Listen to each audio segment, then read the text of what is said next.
ಓಂ ಸೂರ್ಯನಾರಾಯಣಾಯ ನಮಃ. ನಿತ್ಯಭಕ್ತಿ ಕಾರ್ಯಕ್ರಮಕ್ಕೆ ಸುಸ್ವಾಗತವನ್ನು ಕೋರುತ್ತಾ ನಾವು ಇವತ್ತಿನ ದಿವಸ ನಮ್ಮ ಶಕ್ತಿ ಇರಬೇಕು, ನಮಗೆ ಜೀವನ ಚೆನ್ನಾಗಿರಬೇಕು, ಸುಖವಾಗಿರಬೇಕು, ಗ್ರಹ ದೋಷದಿಂದ ಮುಕ್ತರಾಗಬೇಕು ಅಂದರೆ ನಾಮ ಜಪ ಅಂತಿದೆ. ಜಪ ಅಂತ ಹೇಳಿದ್ರೆ ಜಪಿಸ್ತಕ್ಕಂಥದ್ದು, ಪದೇ ಪದೇ ಹೇಳ್ಕೊಳ್ತಕ್ಕಂಥದ್ದು. ಅದರಿಂದ ಭಗವಂತನು ಕೂಡ ಸಂತುಷ್ಟನಾಗ್ತಾನೆ. ಭಜನೆಯಿಂದ, ಜಪದಿಂದ, ಮಾನಸಿಕ ಪೂಜೆಗಳಿಂದ, ಇವುಗಳಿಂದೆಲ್ಲ ಕೂಡ ಭಗವಂತನನ್ನು ಸಂತೃಪ್ತಿ ಪಡಿಸ್ಕೊಳ್ಳೋದು, ಭಗವಂತನ ಅನುಗ್ರಹಕ್ಕೆ ಪಾತ್ರರು ಕೂಡ ನಾವು ಆಗ್ಬೋದು. ಇವತ್ತು ಜಪದಿಂದ, ನಾಮ ಜಪದಿಂದ, ಯಾವ ನಾಮ ಜಪ, ಯಾವುದು ಮಾಡಿದ್ರೆ ನಮಗೆ ಯಾವುದರಲ್ಲಿ ಶಕ್ತಿ ಇರುತ್ತೆ, ಯಾವುದು ಶುಭ ಆಗುತ್ತೆ ಅಂತಕ್ಕಂಥ ತಿಳ್ಕೊಳ್ತಕ್ಕಂಥ ವಿಶೇಷವಾದ ಒಂದು ಕಾರ್ಯಕ್ರಮದಲ್ಲಿ ಜಪ ಅಂದರೆ ಜಕಾರೋ ಜನ್ಮ ವಿಚ್ಛೇದ ಅಂದರೆ ಜಕಾರೋ ಜನ್ಮ ವಿಚ್ಛೇದ ಅಂದರೆ ನಾವು ಅಂತಕ್ಕಂಥದ್ರಲ್ಲಿ ಜನ್ಮ ಜನ್ಮಾಂತರದ ಪಾಪಗಳನ್ನು ಕೂಡ ನಾವು ತೊಡ್ಕೊಳ್ಳೋಕ್ಕೆ ಒಂದು ವಿಶೇಷವಾಗಿರ್ತಕ್ಕಂಥ ಒಂದು ಆ ಪದ.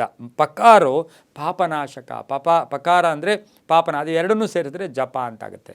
ಇನ್ನು ಯಾವ ಜಪ, ಶ್ರೀರಾಮ ಶ್ರೀರಾಮ ಶ್ರೀರಾಮ ಶ್ರೀರಾಮ ಅಂತ ಜಪಿಸ್ತೀರಾ. ಕೆಲವರು ಶ್ರೀರಾಮ ಬರೆಯೋಕ್ಕೆ ಹೋಗ್ತೀರಾ, ರಾಮಕೋಟಿ ಬರೆಯೋಕ್ಕೆ ಹೋಗ್ತೀವಿ, ಬರೆದಿದ್ದನ್ನು ಹೇಳ್ಕೊಳಕ್ಕೆ ಹೋಗ್ತೀವಿ. ಶ್ರೀರಾಮ ಅಂತ ನಾವು ಯಾರು ಜಪಿಸ್ತೇವೋ ಅವರಿಗೆ ಸದಾ ಜಯ ಇರುತ್ತೆ, ತುಂಬ ಒಳ್ಳೆಯದಾಗುತ್ತೆ. ನಿಮಗೆ ಯಾವುದು ಇಷ್ಟ ಬೇಕೋ ಇದನ್ನೇ ಶ್ರೀರಾಮ ಜಪ ಮಾಡ್ಕೊಳ್ಳಿ, ಸದಾ ಜಯ ಇರುತ್ತೆ. ನೀವು ಹೊರಡ್ತಕ್ಕಂಥ ಕಾರ್ಯಕ್ರಮದಲ್ಲಿ ಶ್ರೀರಾಮ ಶ್ರೀರಾಮ ಶ್ರೀರಾಮ ಅಂದ್ಕೊಂಡೋಗಿ ಜಯ ಆಗುತ್ತೆ.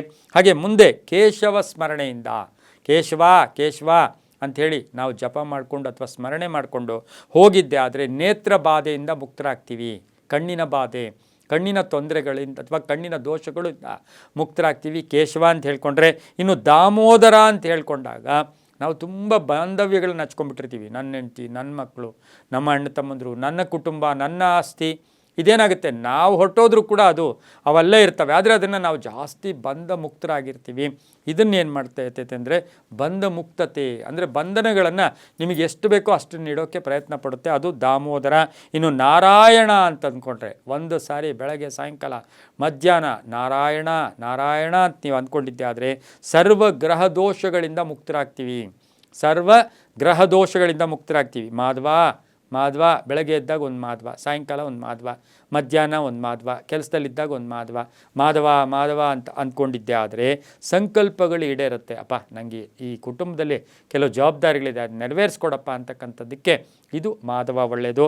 ಇನ್ನು ಅಚ್ಯುತ ಅಂತ ಅಂದ್ಕೊಂಡಾಗ ನಾವೇನು ಆಹಾರ ಸೇವನೆ ಮಾಡ್ತೀವಿ ಆ ಆಹಾರ ನಮ್ಮಲ್ಲಿರ್ತಕ್ಕಂಥ ದುಷ್ಟಶಕ್ತಿಗಳು, ನಮಗಿರ್ತಕ್ಕಂಥ ಗ್ರಹದೋಷಗಳು ಅಂದರೆ ಆಹಾರ ಔಷಧಿಯಾಗಿ ಮಾರ್ಪಡುತ್ತೆ. ಅದು ಕೂಡ ನಾವು ಅಚ್ಯುತ ಅಂದಾಗ. ನರಸಿಂಹ ಅಂದಾಗ ಶತ್ರುಗಳು ನಮಗೆ ಎಲ್ಲೋ ಒಂದು ಕಡೆ ದೂರ ಆಗ್ತಾರೆ, ಶತ್ರು ಧ್ವಂಸ ಆಗ್ತಕ್ಕಂಥದ್ದು ಕೂಡ ಆಗಿರುತ್ತೆ.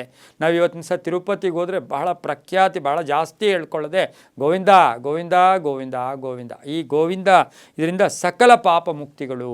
ತಿರುಪತಿಯಲ್ಲಿ ನಾವು ಗೋವಿಂದ ಹೇಳ್ಕೊಳ್ಳೋದು ಸಕಲ ಪಾಪ ಮುಕ್ತಿ. ಅಲ್ಲಿ ನಾರಾಯಣ ಹೇಳ್ಕೊಬೋದು, ಅಲ್ಲಿ ಕೇಶವ ಹೇಳ್ಕೊಬೋದು, ಅಲ್ಲಿ ಮಾಧವ ಹೇಳ್ಕೊಬೋದು. ಆದರೆ ಗೋವಿಂದ ಹೇಳ್ಕೊಂಡಾಗ ಪಾಪಗಳಿಂದ ಮುಕ್ತರಾಗ್ತೀವಿ. ಲಕ್ಷ್ಮೀನಾರಾಯಣ ಅಂತ ಹೇಳ್ಕೊಂಡಾಗ ನಮಗೆ ಸಂಪತ್ತು ವೃದ್ಧಿಯಾಗುತ್ತೆ.